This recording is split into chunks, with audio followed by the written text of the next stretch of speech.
에스겔 특강 시간입니다. 다 함께 잠깐 기도하겠습니다. 아버지 하나님, 또 오늘은 에스겔서 제20장 이어서 공부하고자 합니다. 우리에게 말씀을 주실 때 에스겔에게 하셨던 영감을 오늘 그 말씀을 읽고 공부하는 저희들에게도 허락하여 주시옵소서. 예수님의 이름으로 기도합니다. 아멘. ABN 성경 특강, 오늘은 제 27번째 시간입니다. 지난 시간에 에스겔 20장 전반을 함께 공부하였습니다. 우리가 지금 20장으로부터 24장에 이어지는 유다에 관한 예언들이고, 지금 유다의 반역들을 열거하는 20장의 1절부터 14절까지 지난 시간에 공부했고, 오늘은 15절부터 시간이 허락하는 대로 끝까지 다 하기로 원합니다만은 좀 지체될지 모르겠습니다. 그래서 20장을 8부분으로 나눈 것 가운데서 15절부터 있는 제 넷째 부분 40년 방랑에서 배우는 교훈부터 공부를 하겠습니다. 그래서 여기 본문은 15절부터 22절 성경을 한번 읽어보겠습니다. 그 내용은 바로 지난 시간에 우리가 함께 본 규례와 윤리의 안식일에 관한 언급을 반복하시는 아주 비슷한 내용을 포함하고 있습니다. 또 내가 광야에서 그들에게 맹세하기를 내가 그들에게 허락한 땅 곧 젖과 꿀이 흐르는 땅이요 모든 땅 중에 아름다운 곳으로 그들을 인도하여 드리지 아니하리라 한 것은 그들이 마음으로 우상을 좇아 나의 규례를 업신여기며 나의 윤례를 행치 아니하며 나의 안식일을 더럽혔습니다. 그러나 내가 그들을 아껴 보아 광야에서 멸하여 아주 없이 하지 아니하였었노라. 내가 광야에서 그들의 자손에게 이르기를 너희 열조의 윤례를 좇지 말며 그 규례를 지키지 말며 그 우상들로 스스로 더럽히지 말라. 나는 여호와 너희 하나님이라. 너희는 나의 윤례를 좇으며 나의 규례를 지켜 행하고 또 나의 안식일을 거룩하게 할지어다. 이것이 나와 너희 사이에 표징이 되어 너희로 내가 여호와 너희 하나님인 줄 알게 하리라 하였으노라. 그러나 그 자손이 내게 패역하여 사람이 준행하면 그로 인하여 삶을 얻을 나의 율례를 좇지 아니하며 나의 규례를 지키지 아니하였고 나의 안식일을 더럽혔느니라. 이에 내가 이르기를 내가 광야에서 내 분을 그들을 위해 쏟으며 내 노를 그들에게 이루리라 하였으나 내가 내 이름을 위하여 내 손을 금하고 달리 행하였으나니 내가 그들을 인도하여 내는 것을 목도한 열국 앞에서 내 이름을 더럽히지 아니하려 하였음이로다. 아마 기억하시죠? 지난 시간에 아주 거의 똑같은 말씀을 하신 것을 14절까지 그런 말씀이 나왔는데 15절부터 22절에도 다시 반복되고 있습니다. 이스라엘의 반역의 역사에도 불구하고 하나님께서는 그들을 약속의 땅을 주시고 또 그들을 약속의 땅을 주시고자 애굽을 탈출하게 하셨어요. 정말 범법을 많이 했음에도 불구하고 그러나 그들은 또다시 반역하였고 그 땅에 들어가지 않으려고 하였습니다. 돌아가자 그랬어요. 참 하나님 보시기에 우리 백성은 참 야속한 백성입니다. 그러자 하나님께서는 그들을 40년 동안이나 광야에서 방랑하게 하였습니다. 그래야 반역한 세대가 광야에서 다 죽고 없어질 때까지 그들은 광야에서 헤매게 되었어요. 민수기 14장에 잘 언급되어 있습니다. 약속의 땅 가나안에 들어간 사람들은 20세 출애굽 때 20세 이하의 사람들 뿐이었습니다. 이게 다 나와 있습니다. 하나님께서 그들의 필요를 다 채워주셨고 보호하셨건만 그들은 계속해서 반역의 길을 가고 있었습니다. 우리와 똑같습니다. 우리도 하나님의 백성으로 선택함을 받고 언약의 백성으로 또 안식일 또 회복하고 했음에도 불구하고 우리 얼마나 자주 불신하고 또 하나님보다 다른 것들을 더 높이 두는 그런 생활을 하고 있지 않습니까? 여기서 하나님께서 다시 나의 윤리에 나의 규율에 나의 안식일을 언급하시면서 이것들을 준행하면 삶을 얻을 것이고 특히 나의 안식일은 나와 너희 사이에 표징이 된다고 말씀했어요. 이 모든 율법을 나의 것이라고 강조하신 것에 유의할 필요가 있어요. 나의 또는 내 규례, 내 율례, 내 안식일. 그다 하나님의 거예요. 그러니까 그걸 너에게 주는 것은 너의 축복을 위한 것이라는 사실이 암시했어요. 이스라엘이 하나님의 율례와 규례를 지키지 아니하고 하나님의 안식일을 더럽혔음에도 불구하고 하나님께서는 그들을 멸망시키지 아니하신 것은 내가 내 이름을 위하여, 다시 말해서 야훼 하나님의 명예 때문이라고 말씀하십니다.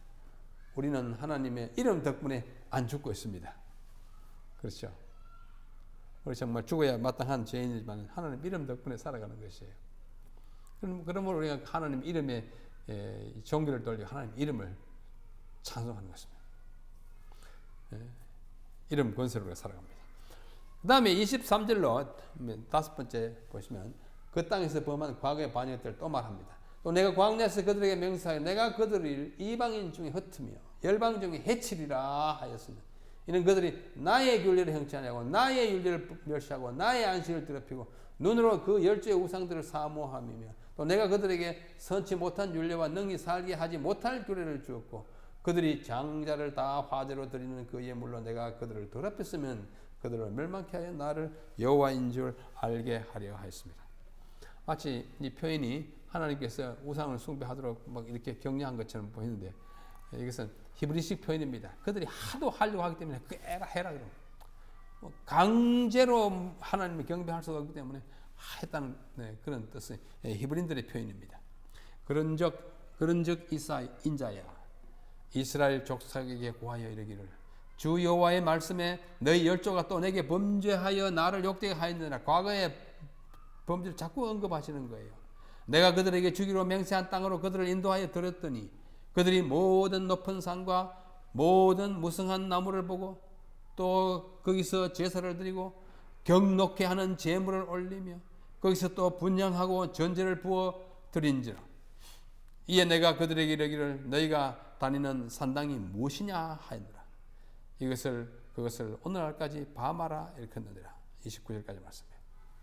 내가 그들을 이방 중에 흩으며 열방 중에 해치리라고 23절에 말씀하시는데 하나님께서는 이스라엘이 계속해서 반역하면 그들을 열방 중에 흩으리라고 선언하셨어요. 그분은 분명히 이것이 바벨론 포로를 가리키는 것이 확실합니다. 이것은 에스겔과 그의 백성에게는 이제 현실이 되어 있는 상황입니다. 그래가지고 그때 그렇게 했는데 이 포로대에 와 있잖아요. 포로 또는 유수에 관한 개념은 이 두 말이 거의 비슷해요. 같은 사건을 가리킬 때 바벨론이 잡아갔기 때문에 우리는 포로라 그럽니다. 이스라엘이 잡혀갔기 때문에 유수라 그럽니다. 뭐 영어로 하면 captivity, 유수는 exile 이렇게 표현합니다. 같은 사건인데 바벨론이 잡아간 행위를 강조하면 captivity, 포로라 그러고 이스라엘은 포로 되었지요. 유수는 죄인의 신분으로 끌려가는 것을 유수라 그래요. 이스라엘 입장에서 이에 관한 개념은 여기서 새롭게 나타난 것이 아닙니다. 모세도 이스라엘이 불순종으로 인하여 유수되는 일이 있을 것이라는 예언적 경고를 한 적이 있습니다. 레위기 26장에 있어요. 신명기에도 있고 신명기 28장과 30장에 나타나 있습니다. 하나님께서 율법을 주셨으나 그들은 그것을 거절하였습니다. 자, 그들은 안식일을 더럽혔고 눈으로서 우상들을 사모하였다고 말씀합니다. 그들이 언약의 땅에 들어가긴 했지만 그 땅을 이교의 제단으로 채웠으며 우상들에게 제물을 바쳤습니다. 또한 그들은 그 이교 신들에게 어린아이를 제물로 드렸고 율법을 거부했습니다. 그리고 그들은 산당을 세우고 거기에 제물을 드립니다. 산당, 바마, 앞에 이미 16장에서 아주 자세히 그때 연구했습니다. 그 집은 내놔도 또 딴짓 하는 거예요. 참 야속합니다. 여기 나의 안식일을 더럽히고 또 한번 강조합니다. 안식일은 2장에서 5번째 언급된 것입니다. 13절, 16절, 20절, 21절, 24절 이렇게 5번 언급돼요. 여기 24절이에요. 이 가운데서 4번은 안식일을 더럽혔다고 한다고 말하고 있습니다. 안식일을 더럽혔다. 에스겔이 안식일을 계속해서 언급하는 것은 이스라엘이 단순히 출애굽기 20장 8절로 11절에 나타나 있는 제4계명과 제7일 안식일을 지키지 않은 것만을 지탄하는 것이 아닌 것으로 보입니다. 왜냐하면 레위기 25장 1절로 34절에 말씀하신 안식년과 희년까지를 포함하는 것으로 보이는 것이 거의 확실합니다. 이것을 지적한 사람은 쿠퍼라고 하는 미국인 학자인데요. 굉장히 공감이 가요. 자, 밑에 그 설명이 있습니다. 안식년과 희년에 관하여 말씀하신 레위기 25장에 바로 이어서 26장에서 우상숭배와 포로될 것에 관한 예언적 경고를 말씀하고 있어요. 그러니까 앞에 25장의 희년과 안식년 이야기하고 26장에 와서 말하기를 뭐요? 포로될 것을 이야기하고 있어요. 26장 1절로 4절, 33절로 35절은 이것을 매우 분명하게 말하고 있습니다. 에스겔이 바로 이 동일한 경고 문제를 제시하고 있어요. 지금 읽을 시간이 없습니다만 읽어보시죠. 여기 보면은 포로돼 간다. 포로돼 간다. 이야기합니다. 그 발 앞에 안식년과 희년을 쭉 이야기한 다음에 25장에서. 그러니까 안식년과 희년 안 지키면 너 포로로 잡혀가서 강제로 이 땅이 희년과 안식년을 지키게 될 거야. 뭐 이런 취지입니다. 자, 자세하게.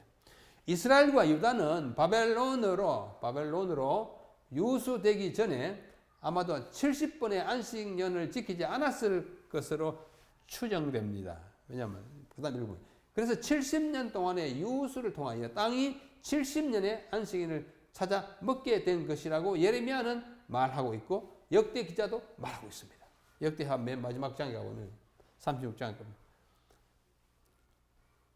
70년 포로 기간 동안에 이스라엘 땅이 안식년을 누림같이 쉬어 있었다. 황무하게 있었다. 그러니까 그냥 우리 쉬운 추론으로 적어도 70년의 안식년을 지키지 않은 것이 포로를 통해서 지키게 된 것이라는 의중의 그 해석을 우리가 만들어낼 수 있는 것입니다. 하나님께서는 유다를 징계하여 순화시키기 위하여 바벨론을 도구로 사용하셨어요. 이사야 45장. 바벨론을 가지고 바벨론 제국은 세계적인 강국으로서 70년간 지속되었고 유다를 지배한 것은 요시아가 죽은 것이 BC 609년입니다. 머깃도 전쟁에 죽지 않습니까? 그때로부터 바벨론의 지배하에 있게 돼요. 그리고 4년 후인 605년에는 느부갓네살이 여호야김을 강제로 퇴위시켜가지고 봉신으로 만듭니다. 퇴위는 아니고 봉신으로 만듭니다. 자기 지배하에 있게 합니다. 그때부터 유다를 실제적으로 지배하게 됐어요. 요시아가 죽은 이후로 그다음에 아하스, 그다음에 여호야긴, 시드기야 이 기간 동안에 바벨론이 다 점령한 것이 다름없습니다. 바벨론이 세계적인 강국으로서의 역할을 끝낸 것은 그로부터 아까 몇 년 후 609년으로부터 539년 70년까지 70년 동안 바벨론이 메데 바사에 의하여 패망했습니다. 바벨론이 70년 동안 왕권을 잡고 있었어요. 패권을 잡고. 그리고 유다 백성이 포로로 잡혀가기 시작한 것은 605년이잖아요. 1차 포로 605년, 2차 포로 597년, 3차 포로 586년인데 처음 포로를 잡아간 605년이 첫 번째인데 그들이 돌아와서 제2성전 스룹바벨을 지도자로 하여 제2성전을 기초를 놓은 것이 535년이에요. 그러면 605년에서 535년 이것도 70년이에요. 70년이니 이것도 꼭 70년 만의 일입니다. 바벨론이 패권을 장악하고 있었던 것도 609년부터 539년까지고 그 다음에 유다가 실제로 종속된 것이 첫 포로로부터 돌아와가지고 성전을 기초를 놓을 때까지 609년부터 539년 605년부터 535년 둘 다 70년 기간을 우리가 낼 수 있습니다. 이 기간에 토지가 황무하여 안식년을 누림과 같이 안식하여 70년을 지냈다고 역대하 36장 21절에 말씀했어요.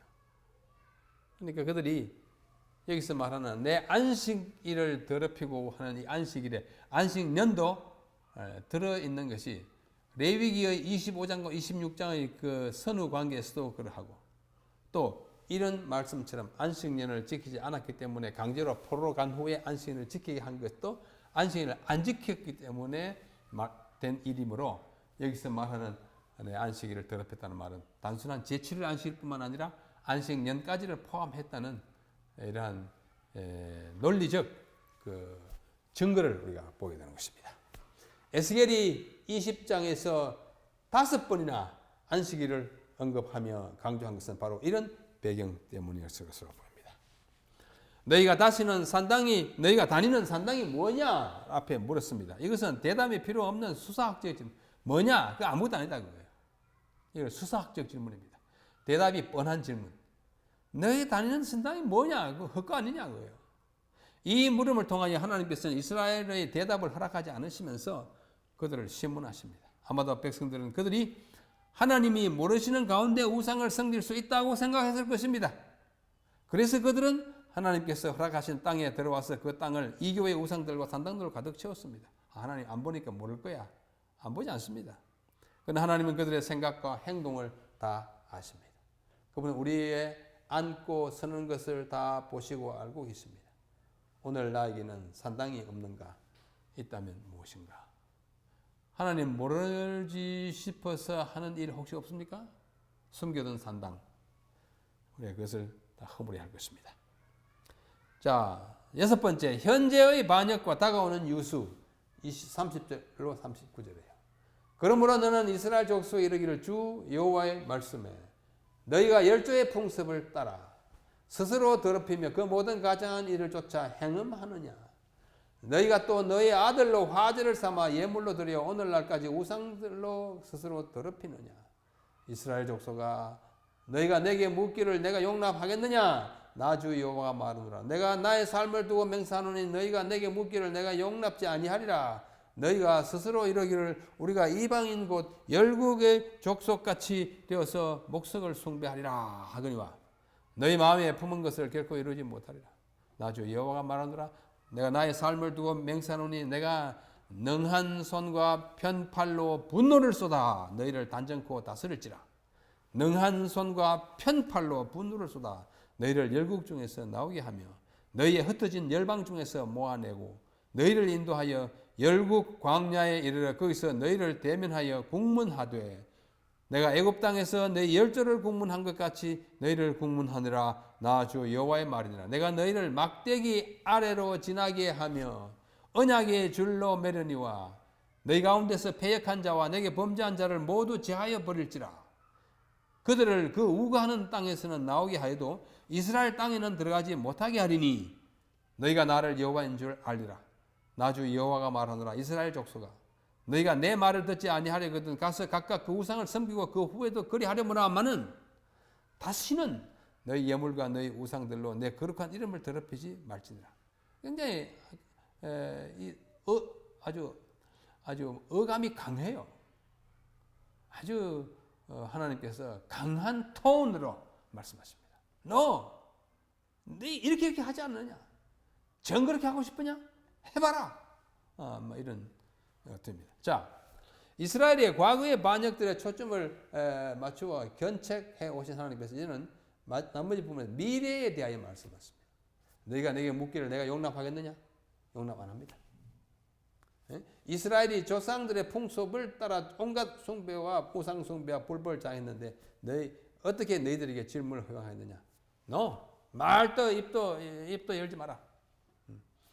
내 삶을 두고 맹세한 너희가 내 앞에 묻는 것을 용납하자. 나의 삶을 두고 내 능한 손과 편팔로 분노를 쏟아 너희를 단정코 다스리겠다. 이스라엘 백성은 앞서 18장에서 장황하게 지적된 바와 같이 그들의 조상들처럼 온갖 불법과 각종 우상 숭배에 젖어 있었으므로 하나님의 분노와 심판을 면할 수 없다는 것을 재확인하고 아주 더 강력한 톤으로 말씀하십니다. 너희 흩어진 열방 중에서 몰아내고 너희를 인도하여 열국 광야에 이르게 하겠다. 표현이 열국 광야에 이르게 하겠다. 마침내 하나님께서는 그들의 남은 무리를 열국 중에서 모아들여서 새로운 광야 경험을 하게 할 것이라고 말씀하십니다. 이 광야를 열국 광야라고称한 것은 의미 있는 일이에요.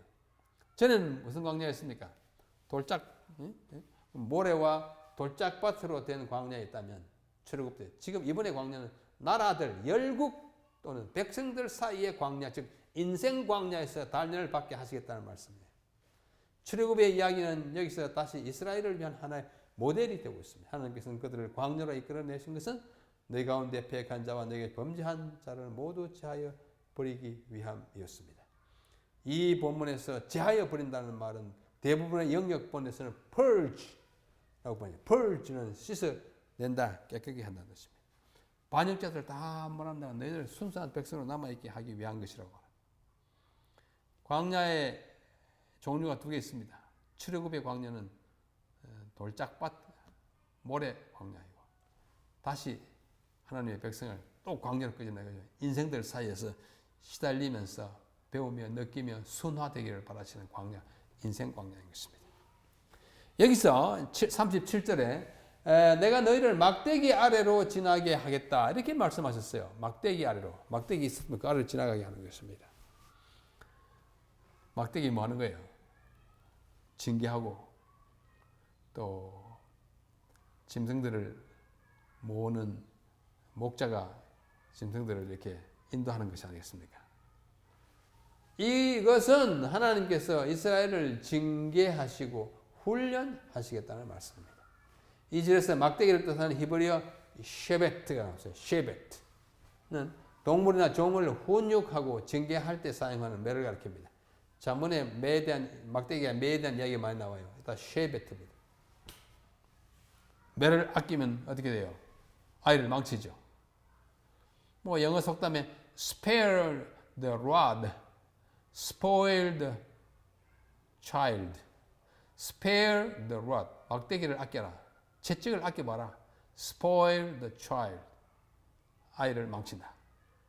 인간은 훈육이 필요합니다. 요즘은 인권 운운해가지고 자녀들을 절대로 손 못 대게 하고 학생들을 매 못 때립니다만은 뭐 꼭 매가 아니더라도 이 마음의 매는 필요한 것입니다. 영적인 단련이 필요한 것이잖아요. 인생은 그래요. 하나님께서 그렇게 하셨습니다. 막대기는 또한 목자가 양떼를 계수하고 세우고 분류하는 데 사용되었습니다. 시편 23편 주의 막대기와 지팡이가 나를 안위하시나이다. 이렇게. 마태복음 25장 33절에서 목자가 양을 염소로부터 분리할 때도 사용했을 것입니다. 언약의 줄로 매려니와 줄은 묶는 거잖아요. 줄은 속박과 의무를 상징합니다. 따라서 언약의 줄은 언약의 의무를 가리킵니다. 이스라엘이 위반하고 깨버리는 언약을 다시 상기시키는 말씀입니다. 언약이 아직도 구성되어 있습니다. 우리 약속했잖아. 우리 잘하기로 했잖아. 한번 잘해보자. 그런 거예요. 가서 각각 그 우상을 섬기고 이것은 하나님께서 이스라엘을 그들이 원하는 대로 하도록 완전히 버려두시는 것이에요. 그래, 너 그렇게 하고 싶으냐? 해라. 하나님 강조 못하세요. 강요 못하세요. 이것은 방치하고 포기하는 것을 뜻합니다. 하나님께서는 결코 사람들을 강요하거나 억지로 시키시지는 않습니다. 왜냐하면 그렇게 하는 것은 하나님의 근본적인 본질에 위배되기 때문입니다. 아담이 왜 타락했습니까? 하나님이 강요하지 못하기 때문에 타락한 거예요. 하나님의 가장 기본적인 본질이 두 가지가 있어요. 하나는 사랑이고 하나는 자유입니다. 사랑하기 때문에 창조했고 자유를 전적으로 주시기 때문에 타락했습니다. 또 사랑하기 때문에 또 구원하십니다. 구원하면서도 또 강요는 못해요. 야, 너 구원 받으라니까 억지로 와 천국 가자. 뭐까지 자꾸 가지 않습니다. 호소하시고 강권하시지만은 강요하시지 못해요. 하나님의 본질은 자유예요. 오늘도 우리가 스스로 죽으려면 하나님이 어떻게 할 수가 없어요. 한강에 빠지면 어떻게 해요? 야, 너 죽지 말했잖아 하고 어떻게 잡아 올립니까? 안 그럽니다. 하나님은 본성을 거스를 수 없어요.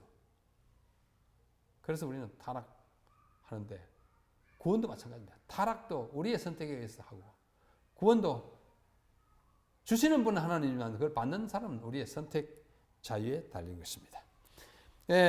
이것은 사도 바울이 로마서 1장 24, 6, 28절에서 말씀하신 것 같아요. 버려두는 거예요. 한번 보십시오. 로마서. 그러므로 하나님께서 저희를 마음의 정욕대로 더러움에 내어버려 두사. 이 욕심대로 행하겠다는 거 어떻게 해요? 야, 그렇게 하면 안 돼. 성령을 통해서 자꾸 이야기하고, 교회 가면 또 목사님의 설교를 통해 자꾸 이야기하지만, 막 끝까지 하면 어떻게 해요? 내어버려 두사. 이를 인하여 하나님께서 저희를 부끄러운 욕심에 내어버려 두셨어요. 또한 저희가 마음에 하나님 두기를 싫어하며 하나님께서 저희를 그 상실한 마음대로 내어버려 두사. 내어버려 두사. 내어버려 두사. 이게요, 우리에게 자유를 허락하는 것이긴 하지만서 우리에게서 가장 치명적이고 가장 위험한 상태에 있는 것이 하나님이 우리대로 내어버리도록 것입니다. 이것을 성령을 거역한 상태라고 볼 수 있습니다. 이스라엘이 과거에 그랬습니다. 그러나 내 거룩한 이름을 더럽히지 말라 그렇게 했어요. 우리가 하나님을 올바로 섬기지 못하면 그것은 하나님의 이름을 더럽히는 것이 됩니다. 왜냐하면 우리가 하나님의 이름으로 일컬어지기 때문입니다. 우리 하나님의 백성이잖아요. 그러므로 하나님의 백성인 우리는 그분의 명성과 명예를 훼손하는 일이 없도록 행동하고 살아야 합니다. 하나님과 그분의 말씀을 끈질기게 거절하는 자들은, 성령을 거역하는 자들은 자의적으로 만든 우상들을 섬기게 되고 부도덕과 불법을 일삼게 되고 마침내는 하나님의 버림을 당하고 영원한 형벌을 받게 됩니다. 이런 사람들에 대해서는 하나님도 어떻게 할 수가 없어요. 어떻게 할 수가 없습니다. 우리가 부모로서 자식이 뭐 하려고 할 때 어떻게 할 수 없는 때가 있잖아요. 다 커버리면 어떻게 할 수가 없습니다. 그 멸망으로 가는 길이 뻔한데 눈물로 호소하지만서도 잡아가지고 돌킬 힘이 없고 그렇게 해도 되지도 않는 것입니다.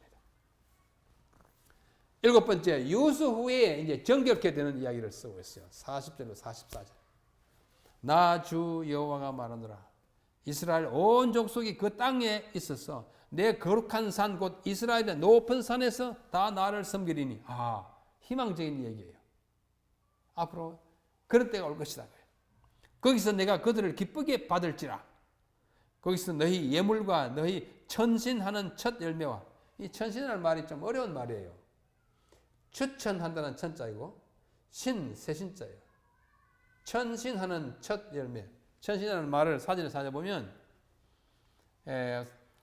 농부가 농사를 지어가지고 맨 처음 익은 열매를 신에게 바치는 그 행위를 천신, 새 것을 추천해 바친다 이 말이에요. 그래서 너희 예물과 너희 천신하는 첫 열매와 너희 모든 성물을 요구하리라. 이거 뭐 요제로 드리는 그 초실절도 내가 받고 내가 다 하겠다. 제사 제대로 회복되고 너희의 경배를 내가 받겠다. 너희들은 어디에? 온 족속이 곧 이스라엘의 높은 산 거룩한 산에서 나를 섬기겠다 합니다. 내가 너희를 인도하여 열국 중에서 나오게 하고 너희의 흩어진 열방 중에서 모아낼 때에 내가 너희를 향기로 받고, 얼마나 좋아요. 향기로 받고 또 내가 또 너희로 말미암아 내 거룩함을 열국의 목전에서 나타낼 것이며. 하나님이 이제 정말 난처한 입장에서 벗어나가지고 어떻게 해요? 딜레마에서 나와가지고 내가 너희를 사랑하고 너희들은 나를 섬기고 백성들도 하나님이 좀 그러시구나. 그렇게 해서 내가 너희에게 열조에게 주기로 맹세한 땅 곧 이스라엘 땅으로 너희를 인도하여 드릴 때에 너희가 나를 여호와인 줄 알고. 항상 결과는 뭐냐면 이스라엘 백성으로 하여금 내가 여호와라는 사실을 확실히 체험적으로 알게 느끼게 하는 것입니다.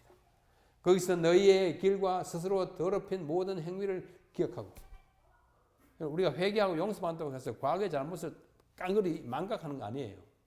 그걸 기억하면 늘 참 죄인으로 그 죄송스러운 마음으로 살아가게 합니다. 이미 행한 모든 악을 인하여 스스로 미워하리라. 내가 왜 그때 그렇게 했지? 후회하는 것입니다.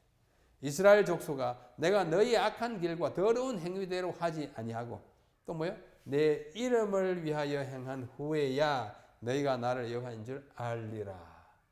알리라. 알고 나 주 여호와의 말이니라 하시니라. 이스라엘 백성이 그랬습니다. 장차 미래의 유수로 포로로 인하여 백성이 정결하게 된 후에 그들은 그 땅으로, 약속의 땅으로 곧 내 거룩한 산 곧 이스라엘의 높은 산으로 돌아와 하나님을 섬길 것이라고 말씀합니다.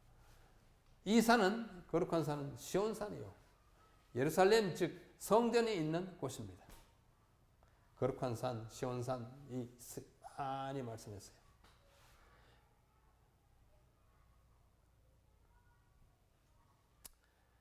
이렇게 이해해야 할 것입니다. 제가 이게 잘못 썼습니다. 이게 스가랴가 아니고 에스겔. 스가 자꾸 비슷해가지고. 에스겔이 제시하는 회복에는 4가지가 포함되어 있습니다. 여기 40절로 44절에. 첫째, 야훼 여호와 하나님께서 거룩함을 나타내게 되고 이방인들이 하나님의 능력을 인식하게 된 41절의 말씀이에요. 조금 더 읽었습니다. 둘째는 하나님께서 유다와 이스라엘을 회복시키실 때에 그들이 참으로 하나님을 알게, 체험하게 될 것이라고 42절에 말씀하셨고, 그들이 그 땅으로 돌아올 때에 그들은 회개하고 마음 아프게 생각하고 하나님께 돌아와서 자신의 죄를 슬퍼하게 돼요. 후회하나, 내가 왜 그때 그랬지? 조금 전에 했잖아요. 43절에. 마지막 44절에는 그제야 그들은 하나님께서 그분의 이름과 성품에 맞게 그들을 다루셨음을 인정해요. 하나님 왜 가혹했지? 가혹한 거 아니에요. 우리가 너무나 미련했어요. 하나님 불공평한 아니에요. 정말 공정하세요. 아니, 공정을 넘어서 뭐예요? 너무나 후하셔요. 인정이 있어요. 그런 것은 자기의 죄악을 깨달으면 그 하나님의 판단이 너무 정말 흥감하고 정말 분에 넘치는 그런 과분한 느낌을 가요. 이 부분은 20장 40절로 44절은 스가랴 12장, 13장, 14장과 매우 흡사합니다. 에스겔과 스가랴는 똑같이 회개에 기초한 미래의 회복을 예언하고 있어요. 여기도 너희가 마음을 돌이키고 스가랴에 자꾸 돌이키라는 말을 하고 회개를 나타내고 있어요. 이런 경험을 통하여 하나님께서는 그의 백성에게서 다시 영광을 받게 될 것입니다. 이 주제는 또한 에스겔 36장과 37장의 주제이기도. 지금 20장이잖아요. 회개를 통하여 우리가 돌아가면 하나님께서 우리를 통하여 다시 영광을 받으시고 우리는 축복을 받게 된다는 것을 말해줍니다. 에스겔 20장 43절의 말씀은 36장 31절에서 그대로 반복되고 있어요. 내가 돌아오면 내가 이렇게 얘기하겠다는 것입니다. 하나님의 심판은 징벌적이기보다는 너 잘못했으니까 받아! 이런 징벌적이 아니고 순화시키고 교정시켜서 회복시키는 구속적인 심판입니다. 우리를 심판하시는 것은 우리를 돌이키게 하기 위한 것이지. 그리고 어쩔 수 없는 것을 도려내는 것이고 남아있는 백성을 구원하시는 구속적입니다. 구원하는 것입니다. 하나님께서는 우리가 형벌을 받아서 멸망받는 것을 원하시는 것이 아니라 회개함으로써 믿음과 순결한 생애로 돌아와서 하나님의 축복과 은총과 생명을 누리고 그들도 또한 다른 사람들에게 축복이 되는 것을 원하십니다. 바로 이 부분 20장 40절로 44절에서 이러한 사성이 매우 확실하게 나타나 있습니다. 하나님은 진실로 사랑의 하나님이십니다. 자, 마지막 45절로 49절은 심판의 시작을 요청합니다. 참 이상하죠? 빨리 심판해 주십시오. 장래가 이렇게 잘 보장되어 있으니까 빨리 우리가 뭐 벌을 받아도 빨리 받고 매를 빨리 먼저 맞고 그 다음 우리 주십시오. 그런 분위기입니다. 자, 45절 여호와의 말씀이 또 내게 임하여 가라사대 인자야 너는 얼굴을 남으로 향하라. 남으로 향하라? 남으로 향하여 소리내어 남방들의 삼림을 쳐서 여느라. 왜 남쪽이 무슨 죄인가? 남방 삼림에게 이르기를 여호와의 말씀을 들을지어다 주 여호와의 말씀에 내가 너희 가운데 불을 일으켜 모든 푸른 나무와 모든 마른 나무를 멸하리니 맹렬한 불꽃이 꺼지지 아니하고 남에서 북까지 모든 얼굴이 그슬릴지라. 무릇 혈기 있는 자는 나 여호와가 그 불을 일으킨 줄을 알리니 이것이 끄지 아니하리라 하셨다 하라 하시기로 내가 가로되 오호라 주 여호와여 그들이 나를 가리켜 말하기를 그는 비유로 말하는 자가 아니냐 하나이다 하니라. 이 45절로 49절은 히브리 성경에서는 21장 1절로 5절 되어 있어요. 장과 절의 분리가 히브리 성경과 우리가 사용하는 현재 성경이 다 일치하지 않는 부분이 몇 군데 있는데 그 중에 하나입니다. 우리는 20장 45절로 49절, 히브리 성경에는 21장 1절로 5절로 되어 있습니다. 내용은 똑같습니다. 회복이 시작되려면 심판이 베풀어지지 않으면 안 됩니다. 유다와 예루살렘이 정결하게 되려면 그들 위에 심판의 불이 내려서 태워야 합니다. 찌꺼기는 없어져야 합니다. 그래서 너는 얼굴을 남으로 향하라 합니다. 심판의 불이 오기를 기대하면서 에스겔은 남쪽을 바라보아야만 했습니다. 왜요? 남쪽은 뭐 어디예요? 여기서 남쪽은, 그리고 남방들의 삼림은 유다와 예루살렘을 가리키는 말입니다. 유다와 예루살렘은 지형상 남쪽입니다. 위에가 북방 이스라엘이었으니까. 하나님께서는 불이 모든 나무들, 곧 푸른 나무와 마른 나무, 아주 살아있는 싱싱한 나무와 그다음에 뭐 고목이 된 마른 나무를 다 사로 멸하게 하고, 그 맹렬한 불꽃이 남에서 북까지의 모든 얼굴이 그슬리게 하리라고 예언합니다. 다 고난을 받아가지고 어떻게 받아야 할 만큼 그 불을 받게 하는 것입니다.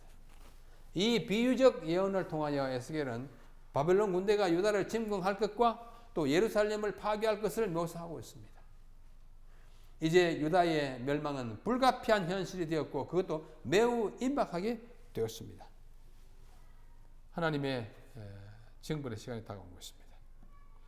48절에 무릇 혈기 있는 자는 나 여호와가 그 불을 일으킨 줄 알리라. 듣지 않는 사람은 좀 늦게 합니다. 말로 안 될 때는 좀 느끼게 해야 되는 것입니다.